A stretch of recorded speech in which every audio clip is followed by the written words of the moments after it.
গল্পের শুরুতে আমরা দেখতে পাই একজন লোক দলবল নিয়ে প্লেনের মধ্যে বসে এক মহিলাকে হেনস্থা করছে, সাথে মহিলার অতীতের ইতিহাস উল্লেখ করে ফিজিক্যালি অ্যাবিউজড করে। সেই সময় এক আগন্তুক এসে সেই লোক সহ তার দলবলকে প্রচুর মারে। এক সময় লোকটি নত স্বীকার করে এবং সেই মহিলার কাছে মাথা নত করে। এরপর সিন শিফট করে দেখানো হয় মুম্বাইয়ের এক পাওয়ারফুল রাজনীতিবিদকে, যে আবার মুম্বাইয়ের হোম মিনিস্টার। প্লেনে যে লোকটি মার খেয়েছিল তার নাম হচ্ছে অর্জুন, আর অর্জুনের বাপ হচ্ছে হোম মিনিস্টার। তো ছেলেকে যে মেরেছে তা এনকাউন্টার করার জন্য পুলিশ অফিসার প্রকাশকে পাঠায় হোম মিনিস্টার।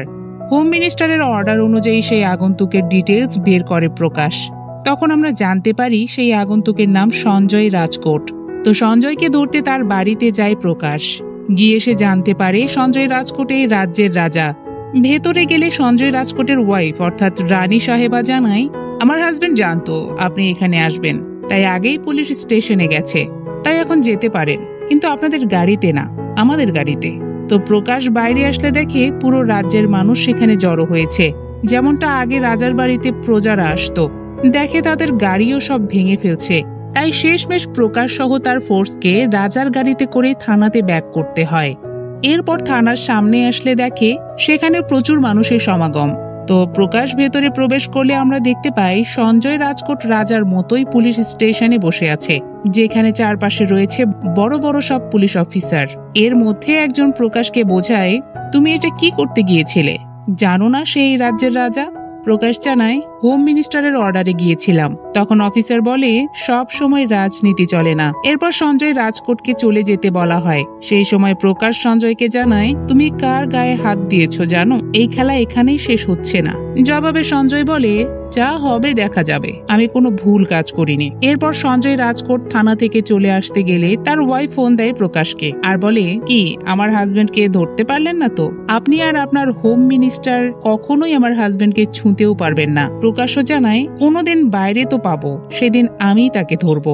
সঞ্জয়ের ওয়াইফ আবার বলে, জীবনেও তো তা করতে পারবেন না। এই বলে সে ফোন কেটে দেয়। এরপর সঞ্জয় তার ওয়াইফকে নিয়ে একটা বিয়ের প্রোগ্রামে গেলে সেখানে এক পুলিশকে নিয়ে ফলো করে প্রকাশও, সাথে আরো ডিটেলস সংগ্রহ করে সঞ্জয়ের। ডিটেলস সংগ্রহ করে সঞ্জয়কে মারার জন্য গুন্ডা হায়ার করে।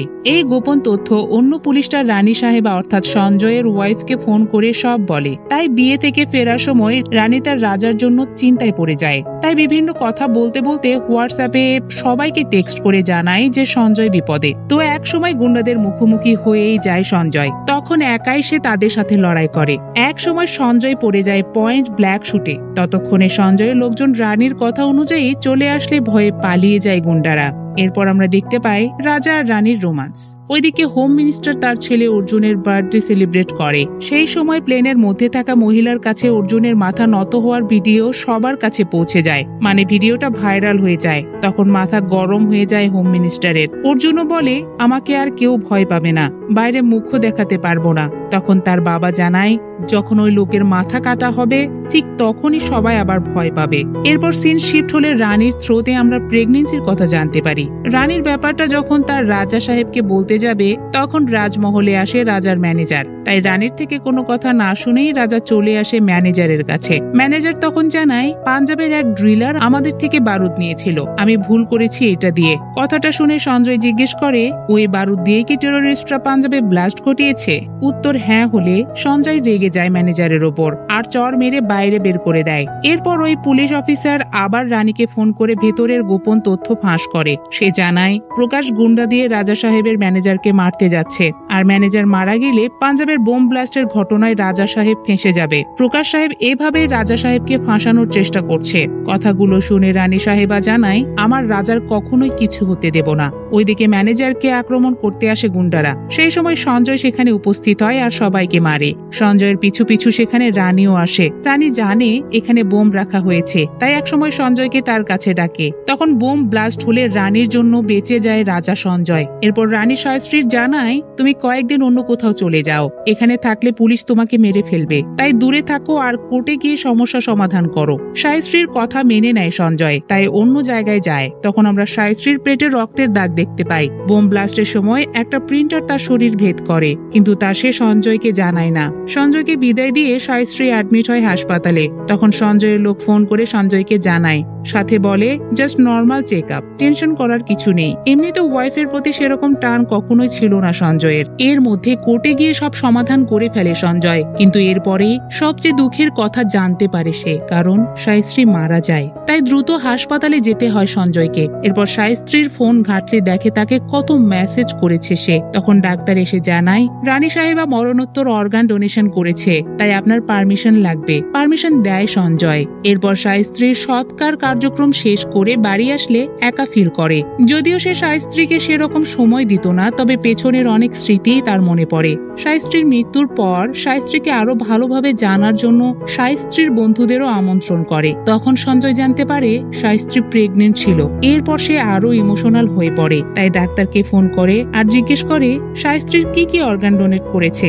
ডাক্তার জানায় লাঞ্চ, কিডনি, চোখ। সঞ্জয় আরো জিজ্ঞেস করে এগুলো যাদেরকে ডোনেট করা হয়েছে তাদের কোথায় পাবো। ডাক্তার বলে মুম্বাই। ভালোবাসার মানুষের অর্গানের মায়ায় সঞ্জয় এবার মুম্বাই যাওয়ার সিদ্ধান্ত নেয়।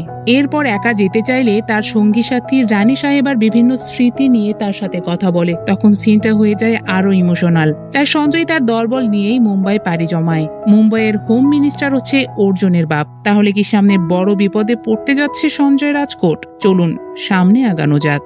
তো মুম্বাই নেমে সঞ্জয় দামি গাড়ি ছেড়ে ট্যাক্সি করে প্রথম অর্গান রিসিভারের কাছে যায়। প্রথম অর্গান রিসিভার একটা বাচ্চা। তার লাঞ্চ নষ্ট হওয়ায় সায়শ্রীর লাঞ্চ তাকে দেওয়া হয়েছে।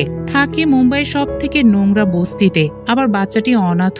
তো সঞ্জয় ওই বাচ্চা সহ তার সব বন্ধুদের আবদার পূরণ করে। এরপর সেখানে মেডিকেল স্টুডেন্ট বাচ্চাটির ট্রিটমেন্টের জন্য আসলে সঞ্জয় জানতে পারে সব সময় এই এলাকার মানুষ মারা যায়, তাও আবার বিভিন্ন অঙ্গহানি হয়ে। কারণ ওখানে সমস্ত ময়লা আবর্জনা ফেলা হয় এবং পুরানো হয়। সেখান থেকে বিষাক্ত কালো ধোঁয়া বের হয়ে সবাইকে মৃত্যুর দিকে নিয়ে যায়। সঞ্জয় সবকিছু শুনে জিজ্ঞেস করে এখান থেকে ময়লার স্তূপ সরানো হয় না কেন। মেডিকেল স্টুডেন্ট জানায় আমেরিকা 20 একর জায়গার উপর শপিং মল করতে যাচ্ছে। সেই অনুযায়ী এখানকার চুক্তিতে থাকা বিরাট বাক্সি এই জায়গা চুজ করে। তারপর জায়গা খালি করার জন্য ময়লা আবর্জনা ফেলে।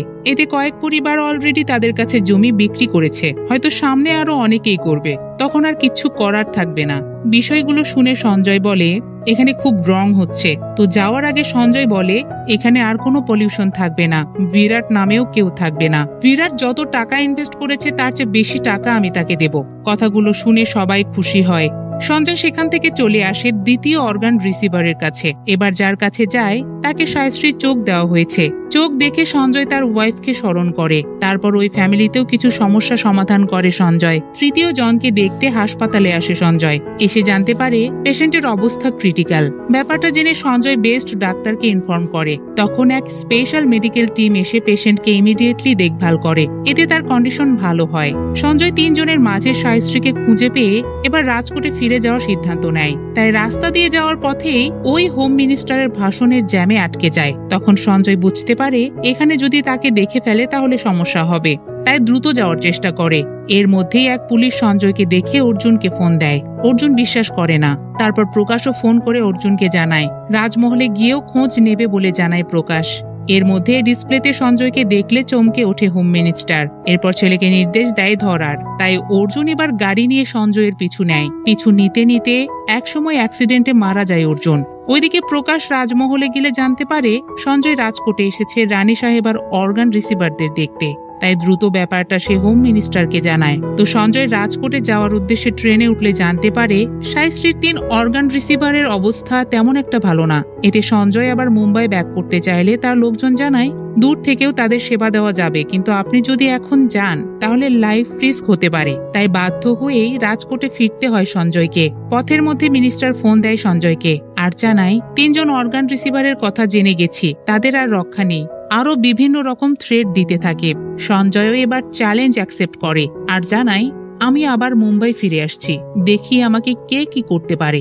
এই বলে ট্রেন থেকে দলবলকে নিয়ে নামে সঞ্জয়। মুম্বাইয়ে ফিরেই সঞ্জয় ফিরে আসে ওই বস্তিতে, আর সেখানে ময়লা আবর্জনা ফেলানো দেখলে তাদের সাথে লড়ে সে। ওইদিকে 3 অর্গান রিসিভারের খোঁজে পুলিশের সাথে মিটিং এ বসে হোম মিনিস্টার। পুলিশ জানায় সঞ্জয় পুরো সিস্টেম লক করে রেখেছে, তাই ওই 3 জনের ধারে কাছেও যাওয়া মুশকিল। তখন মিনিস্টার অর্ডার দেয় সঞ্জয়ের কোনো এক লোককে ধরার। সেটার ব্যাপারে পুলিশ বলে যদি সঞ্জয়ের এগেনস্টে কেস ফাইল করা যায় তবে তার লোকদের ধরা যাবে। প্রকাশ জানিয়ে দেয় সেই বিষয় দেখছে। তো সঞ্জয় আবার চলে আসে দ্বিতীয় অর্গান রিসিভারের বাড়িতে। এসে দ্বিতীয়বারের মতো সমস্যা সমাধান করে। তখন মনে পড়ে যায় সায়শ্রীর সাথে পেছনের দিনগুলোর কথা।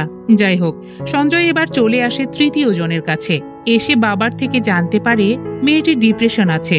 এর মধ্যে তার বয়ফ্রেন্ডেরও অন্য জায়গায় বিয়ে ঠিক হয়ে যায়। ব্যাপারটা যদি জানতে পারে তাহলে মারাই যাবে সে। তো মেয়েটির টেক কেয়ার করার পারমিশন নেয় সঞ্জয়। ওইদিকে সঞ্জয়ের ওই খাদানের ম্যানেজারকে ধরে আনে প্রকাশ।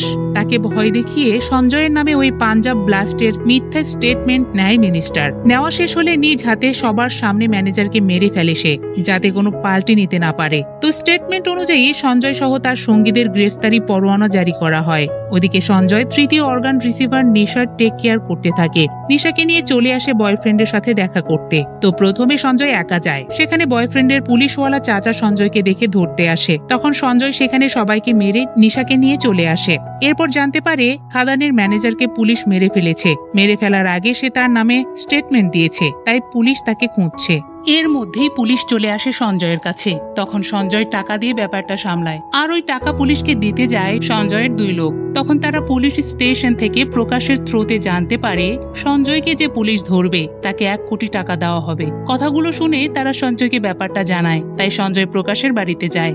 যাবার পরে প্রকাশ যখন সঞ্জয়কে মারতে আসে তখন সঞ্জয় তার মোকাবেলা করে, আর উল্টে তাকে প্রচুর মারে। এর মধ্যে প্রকাশের ওয়াইফ এবং বাচ্চা চলে আসলে তাকে মারা থামিয়ে তার সাথে ভালো ব্যবহার করে, যেন সেখানে কিছুই হয়নি। সাথে তাকে রিয়েলাইজ করায় পুলিশি পেশা অনেক সম্মানের। বউ বাচ্চাকে ঠিকঠাক রাখতে পেশার সৎ ব্যবহার করার পরামর্শ দেয় সঞ্জয় তাকে।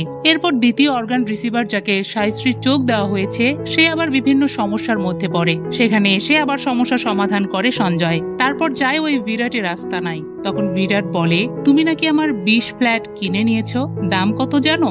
সঞ্জয় দামের হিসাব দেয় আর জানায় ডাবল টাকায় কিনে নেব, টাকাও সাথে নিয়ে এসেছি। পার্কিং লটে কন্টেইনারের ভিতরে আছে। বিরাট কন্টেইনার ভর্তি টাকা দেখে বলে একজন যদি তোমাকে মেরে টাকাগুলো নিয়ে নেয়। তখন সিসিটিভি ক্যামেরায় এক ব্লাস্টের ফুটেজ দেখায় সঞ্জয়, আর জানায় এটা তো স্যাম্পল, বেশি কিছু করলে এক্সাম্পল দেখিয়ে দেব। সবকিছু বিবেচনায় বিরাট প্লট হস্তান্তর করে সঞ্জয়ের কাছে। এরপর লোকজন দিয়ে সব ময়লা সরিয়ে ফেলে। খুশিতে পুরো এলাকাবাসী উৎসবে মেতে ওঠে। সেখানে যোগ দেয় সঞ্জয়ও। এরপর আবার সে দ্বিতীয় অর্গান রিসিভারের বাড়িতে আসে খোঁজ খবর নিতে। তখন বাড়ির সবাই সঞ্জয়ের সাথে আন্তরিকতা দেখায়। সঞ্জয়ও তাদের সাথে মিলে মিশে যায়। এর মধ্যেই প্রকাশ আবার 3 জনের ডিটেল বের করে আর তা হোম মিনিস্টারকে জানায়। হোম মিনিস্টার বলে এবার সব খেল খতম করব। তো দ্বিতীয় অর্গান রিসিভারের হাজবেন্ড একটা কাজে থানাতে আসলে দেখে সঞ্জয়ের ছবি ক্রিমিনাল বোর্ডে, তাই বাড়ি এসে সবাইকে জানায়। ওইদিকে প্রথম অর্গান রিসিভার বাচ্চাটা অসুস্থ হয়ে অস্থায়ী জায়গায় চিকিৎসা নিলে সঞ্জয় এসে বড় হাসপাতালে নিয়ে যেতে চায়। তখন বাচ্চাটা জানায় আমি একা যাব না, এই এলাকায় যত অসুস্থ মানুষ আছে তারাও যদি আমার সাথে হাসপাতালে অ্যাডমিট হয় তবেই যাব। বাচ্চাটার কথাগুলো শুনে মেডিকেল স্টুডেন্টকে জিজ্ঞেস করে এখানে কতজন রোগী আছে। তারা জানায় 6000। তো সঞ্জয় 6000 জনেরই হাসপাতালে ভর্তি করার পারমিশন দেয়, যেটা শুনে অবাক হয় মেডিকেল স্টুডেন্টরা। তখন সঞ্জয় জানায় আমার কাছে যা আছে সেটা দিয়ে 60,000 মানুষকে সেবা দেওয়া যাবে। এরপর সব রোগীকে হাসপাতালে শিফট করানো হয়। এরপর নিশার বয়ফ্রেন্ডকে মানাতে আসে সঞ্জয়। তখন নিশা সঞ্জয়ের উপরেই খেপে যায় আর বিভিন্ন কথা তাকে শোনায়। সেই সময় সঞ্জয়ের কাছের লোকজন উপস্থাপন করে সঞ্জয় আসলে কি আর কেনই বা এখানে সে এসেছে। নিশা সব জেনে কান্না করে আর সরি বলে সঞ্জয়কে। ওইদিকে ভাইদি অর্থাৎ দ্বিতীয় অর্গান রিসিভার সহ তার পুরো ফ্যামিলিও সঞ্জয়ের সম্পর্কে সবকিছু জেনে আফসোস করে, কারণ তারা সঞ্জয়ের নামে কি না কি বলেছে, আর সে সঞ্জয়ের মৃত ওয়াইফের চোখ কিনা তাদের পরিবারে। ওইদিকে হাসপাতালে লাংস রিসিভার বাচ্চাটার অবস্থা খারাপ হয়। তখন সেখানেও জানানো হয় সঞ্জয় আসলে কে, অর্থাৎ 3 অর্গান রিসিভার জেনে যায় সঞ্জয় কেন তাদেরকে এত টেক কেয়ার করছে। তো বাচ্চাটার অবস্থা খারাপ হতে থাকলে বিদেশি ডাক্তারকে দ্রুত নিয়ে আসার সিদ্ধান্ত নেয়। এর মধ্যে ডাক্তার এয়ারপোর্টে চলে আসলে সঞ্জয় তাকে নিতে যায়। সেই সময় মিনিস্টারের লোকজন ভাইদি সহ তার পরিবারের উপর আক্রমণ করার লোক পাঠায়। তো তারা দ্রুত হাসপাতালে চলে আসে সঞ্জয়ের কাছে। নিশা তখন অনলাইনে এসে সঞ্জয় সঞ্জয় এবং তার ওয়াইফের অর্গান ডোনেশন সম্পর্কে বললে সবার লোকেশন প্রকাশের মাধ্যমে জেনে যায় মিনিস্টার। তাই অনেক লোক পাঠায় সঞ্জয় সহ 3 জনকে মারার জন্য। কিন্তু হাসপাতালে সঞ্জয় থাকে না, এয়ারপোর্টে যাচ্ছে। তো সঞ্জয়কে তার লোকজন ফোনে হামলার ব্যাপারটা জানালে সঞ্জয় তাদেরকেই সামলাতে বলে। তাই মিনিস্টারের অসংখ্য লোকজনের সাথে সংঘর্ষে লিপ্ত হয় সঞ্জয়ের সঙ্গী সাথে। এক সময় লড়াইয়ে সঙ্গী সাথে আহত হলে সেখানে সঞ্জয় আসে আর সবাইকে শেষ করে দেয়।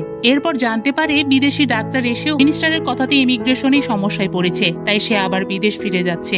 কথাটা শুনে মাথা গরম হয়ে যায় সঞ্জয়ের। তাই সে এবার মিনিস্টারের মুখোমুখি হওয়ার সিদ্ধান্ত নেয়। তারপর এক ধামাকার মধ্য দিয়ে মিনিস্টারের বাড়িতে উপস্থিত হয় সঞ্জয়। এরপর বাইরের পোষা কুকুরগুলোর সাথে লড়ে ভেতরে প্রবেশ করে সঞ্জয় আর সিএম কে ফোন দিয়ে হোম মিনিস্টারের পদ থেকে তাকে সরিয়ে ফেলে। তো এক্স হোম মিনিস্টারের সামনে এসে সঞ্জয় এবার বলে, তুই চেয়েছিলি না ডক্টর যেন না আসতে পারে, কিন্তু ডক্টর তো চলে এসেছে এবং চিকিৎসাও করছে। কথাটা শুনে এক্স মিনিস্টার সঞ্জয়কে আঘাত করতে আসলে সঞ্জয় এক মাইরেই তাকে ঠান্ডা করে ফেলে।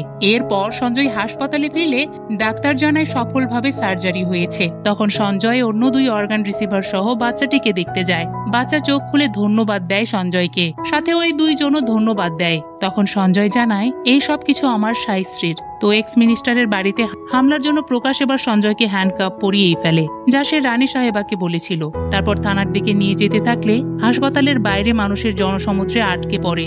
তখন প্রকাশ ভেবে নেয় হয়তো রাজকোটের মানুষ সঞ্জয়কে ছাড়িয়ে নিতে এখানে এসেছে, যা তার সাথে আগেও হয়েছে। কিন্তু পাশ থেকে একজন জানায় এরা সবাই মুম্বাইয়ের। সঞ্জয় এখন মুম্বাইয়ের রাজা, তাই প্রকাশ সঞ্জয়ের হ্যান্ডকাপ খুলে দিতে বাধ্য হয়। সেই সাথে শেষ হয় সিকান্দার মুভি।